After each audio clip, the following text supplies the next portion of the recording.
ഇന്നിവിടെ ഉണ്ടാക്കാൻ പോകുന്നത് ഗോതമ്പ് നുറുക്ക് പായസം. അതിനാവശ്യമുള്ള ഇൻഗ്രീഡിയൻസ്: ഗോതമ്പ് നുറുക്ക് 400 ഗ്രാം, 4 തേങ്ങ, ശർക്കര 1 കിലോ, നെയ്യ് 2 ടേബിൾ സ്പൂണ്, കാഷ്യൂ 50 ഗ്രാം, കിസ്മിസ് 50 ഗ്രാം, ഏലക്ക 2 സ്പൂണ് പൊടിച്ചത്. ഗോതമ്പ് നുറുക്ക് കഴുകി വൃത്തിയാക്കി കുക്കറിലിടുക. അതിൽ 1 ഇഞ്ച് മുകളിൽ നിൽക്കത്തക്കവണ്ണം വെള്ളം ഒഴിക്കുക. അതിനുശേഷം സ്റ്റൗവിൽ വെക്കുക. 1 വിസിൽ വന്നതിന് ശേഷം സിമ്മിൽ വെച്ച് 5 മിനിറ്റ് കഴിഞ്ഞ് ഓഫ് ചെയ്യാം. അടികട്ടിയുള്ള പാത്രത്തിലേക്ക് ഗോതമ്പ് നുറുക്ക് വേവിച്ചത് ഇടുക. നന്നായിട്ട് ഇളക്കുക.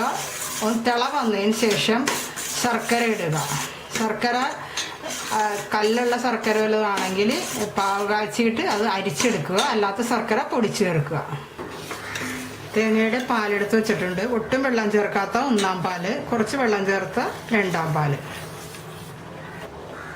ശർക്കര ഇട്ട് കഴിഞ്ഞു. അത് നന്നായിട്ട് ഇളക്കിക്കൊണ്ടിരിക്കുക. അതൊന്ന് തിളച്ച് കഴിയുമ്പോൾ 2-ാം പാൽ ഒഴിക്കുക.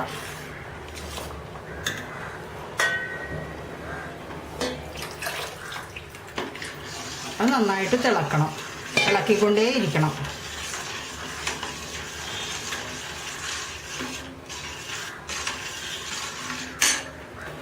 രണ്ടാം പാൽ ഒഴിച്ചു. അത് നന്നായിട്ട് ഇളക്കിയിട്ടുണ്ട്. നന്നായിട്ട് കുറുകി വരുന്നുണ്ട്. നന്നായിട്ട് കുറുകിയതിന് ശേഷം 1-ാം പാൽ ഒഴിക്കുക. ഫ്ലെയിം സിമ്മിൽ വെക്കുക. കഴിഞ്ഞ് നന്നായിട്ട് ഇളക്കിക്കൊണ്ടേയിരിക്കുക.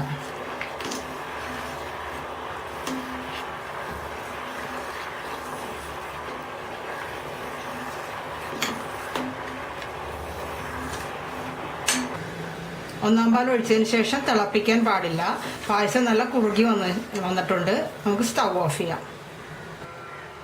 ഒരു പാത്രം വെക്കുക. പാത്രം ചൂടായതിനു ശേഷം നെയ്യ് ഒഴിക്കുക 3 സ്പൂണ്.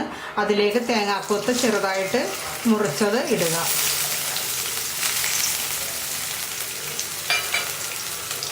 അതൊന്ന് മൊരിയിച്ചെടുത്ത് പായസത്തിലേക്ക് ഇടുക.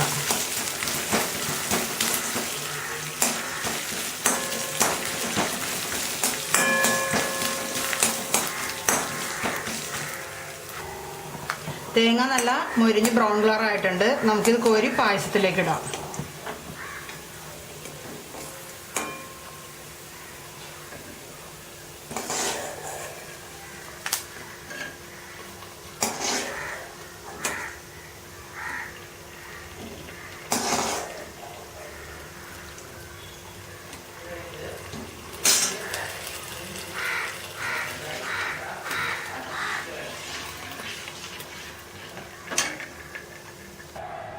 ഇനി കിസ്മിസ് ഇടുക.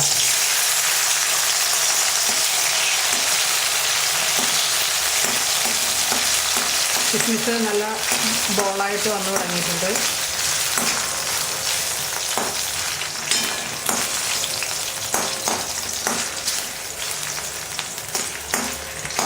അതിലേക്ക് കാഷ്യൂ ആഡ് ചെയ്യാം.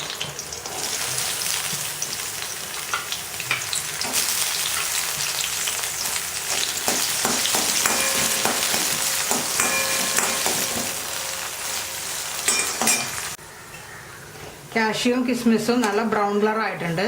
സ്റ്റൗ ഓഫ് ചെയ്യാം. നമുക്ക് ഇത് പായസത്തിലേക്ക് ഇടാം.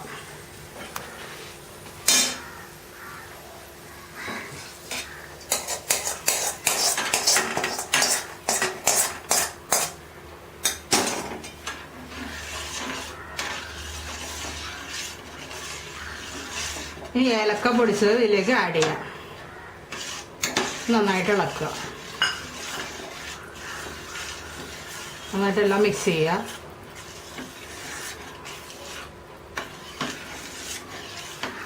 ഗോതമ്പ് നുറുക്ക് പായസം റെഡി ആയിട്ടുണ്ട്.